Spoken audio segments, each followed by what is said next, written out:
Assalamualaikum warahmatullahi wabarakatuh. Kembali lagi bersama saya di channel YouTube Komunitas Lambung Sehat. Semoga teman-teman yang menyaksikan video ini selalu dalam keadaan sehat dan selalu dalam lindungan Allah Subhanahu wa taala.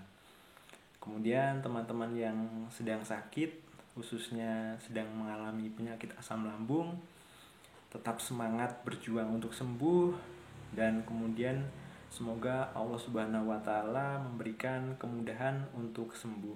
Amin. Tidak lupa semoga penyakit yang teman-teman sedang alami atau derita menjadi wasilah penggugur dosa bagi teman-teman. Amin.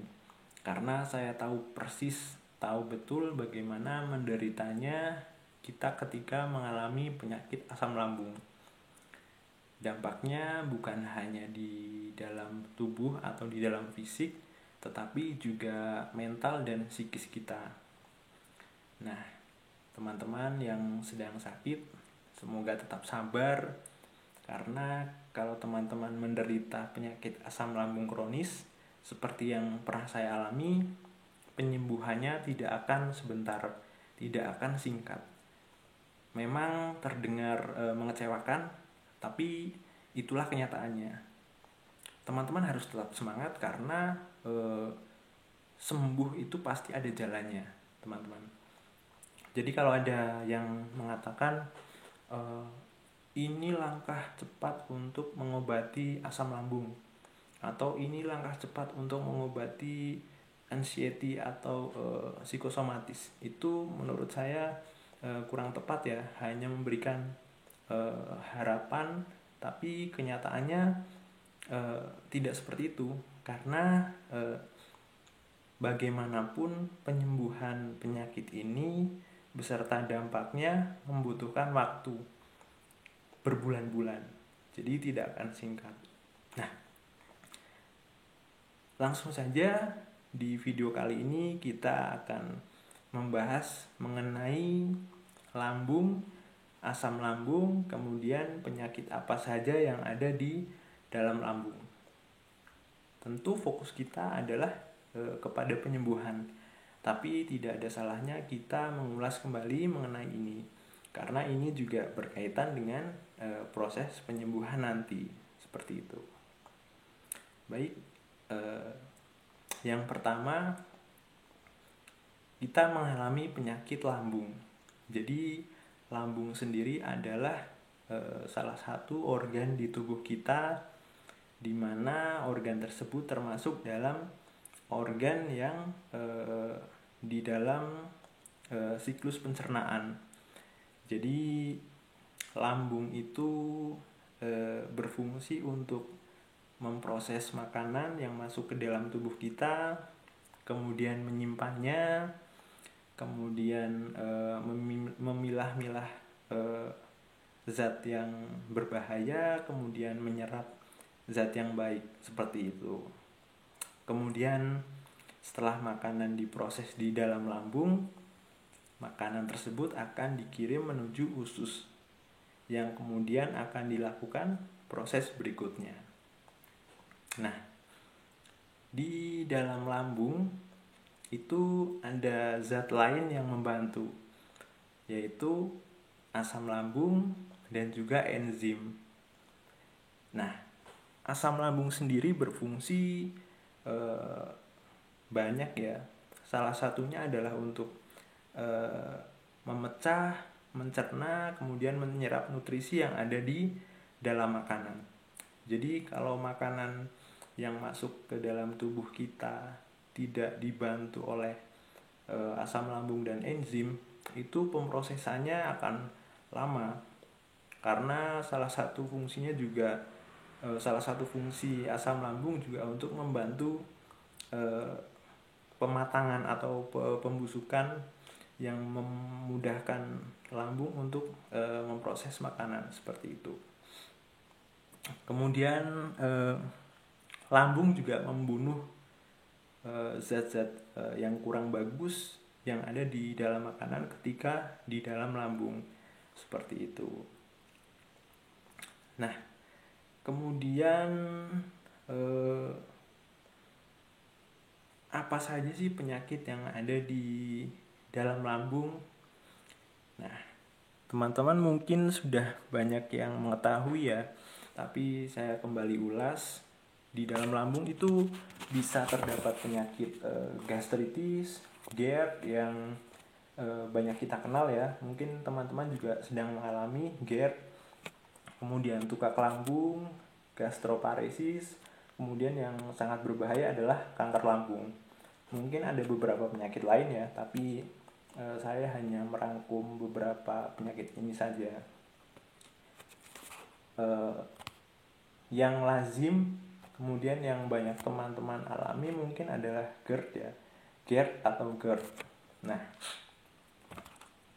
sejauh yang saya tahu, GERD adalah rusaknya katup yang ada di dalam tubuh kita yang memungkinkan asam lambung itu naik sampai ke kerongkongan, yang berefek kerongkongan kita panas, dada kita panas, kemudian bisa menyebabkan serak, kemudian juga batuk, seperti itu. Nah, dampaknya itu juga kepada psikis kita ya, bisa anxiety atau psikosomatis, jadi gangguan kecemasan, atau bisa juga panic attack, kemudian beberapa dampak lain seperti itu. Nah, teman-teman, saya sendiri sebetulnya kurang paham ya apa nama penyakit yang pernah saya alami seperti itu. Tapi dampak yang dirasakan kepada psikis saya itu mirip dengan penyakit GERD. Jadi saya juga mengalami gangguan kecemasan yang parah, kemudian gangguan panik yang parah juga. Nah, itu parah sekali pokoknya, mengganggu kehidupan saya.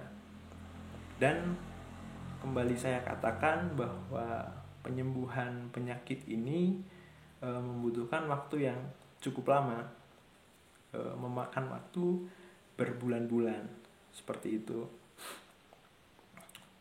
Saya tidak mengalami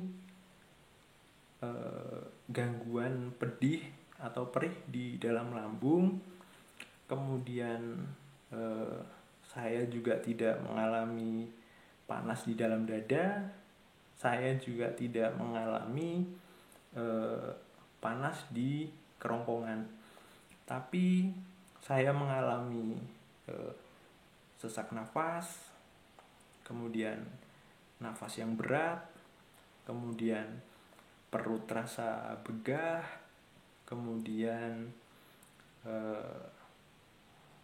mual. Seingat saya itu jarang. Kemudian bagian punggung belakang itu sering sakit, nyeri, kemudian hampir hilang kesadaran.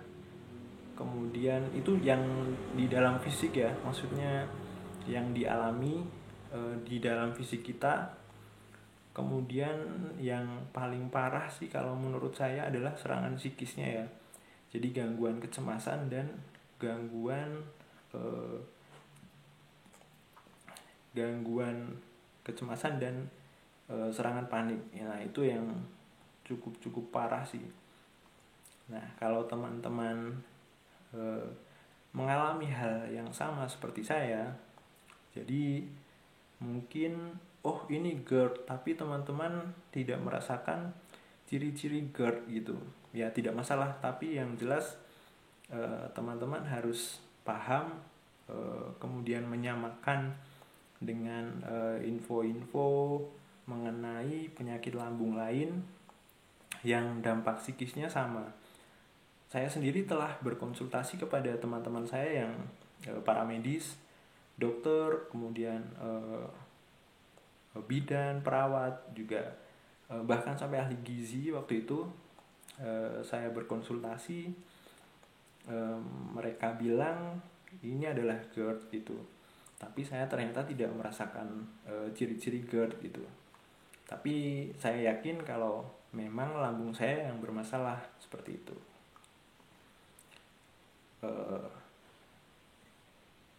akhirnya saya yakin, kemudian saya melakukan proses penyembuhan baik melalui obat-obatan kimia yang diberikan oleh para medis. Kemudian saya juga berikhtiar dengan melakukan penyembuhan tradisional atau herbal. Tapi saya tidak pergi ke dukun ya teman-teman. Jadi saya tidak melakukan pengobatan gaib, dan itu sangat saya tidak sarankan. Kalau teman-teman meminta doa kepada orang yang dirasa alim, itu masih diperbolehkan ya, karena doa berbeda dengan penyembuhan yang berkedok gaib yang katanya instan gitu. Sangat tidak disarankan teman-teman, karena nanti timbulnya adalah syirik. Nah seperti itu, kita nikmati aja sakit yang sedang kita alami, karena di balik sakit itu saya sendiri merasakan hikmah yang luar biasa. Di video berikutnya akan saya ceritakan. Nah jadi seperti itu teman-teman, kita mengenal apa itu lambung, kemudian apa itu asam lambung, kemudian apa penyakit yang biasanya ada di dalam lambung. Nah, cukup sekian video kali ini, semoga bermanfaat bagi teman-teman. Jangan lupa komen, like, subscribe, kemudian nyalakan notifikasinya. Jangan lupa share juga kepada orang-orang yang mungkin membutuhkan informasi seputar penyakit asam lambung. Sekian dari saya. Wassalamualaikum warahmatullahi wabarakatuh. Semangat sembuh, salam sehat bagi kita semua.